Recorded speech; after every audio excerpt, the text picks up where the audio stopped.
Pemirsa, saat ini ada tren narapidana kasus penyalahgunaan narkoba di dalam lembaga pemasyarakatan terindikasi terpapar terorisme.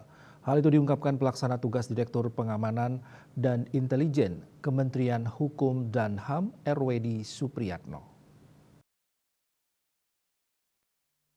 Temuan tersebut mengindikasikan bahwa pelaku kasus penyalahgunaan narkoba sudah bisa dipengaruhi ke arah terorisme, sehingga fenomena tersebut merupakan hal yang harus diwaspadai. Dikutip kantor berita Antara, RWD menyampaikan, khususnya pelaku narkoba ternyata juga diklasifikasikan ada yang terpapar kasus terorisme, ini yang tentu akan mengkhawatirkan.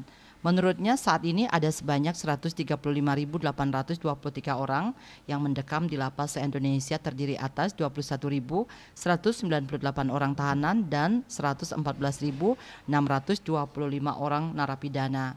Khusus narapidana yang terjerat kasus terorisme tercatat sebanyak 400 orang di lapas se-Indonesia.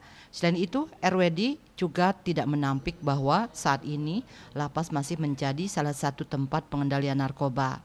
Para narapidana kasus narkoba yang sedang mendekam di penjara lebih menguasai jaringan yang ada di luar. Mereka juga masih memiliki alat komunikasi untuk menjalankan jaringan narkoba tersebut.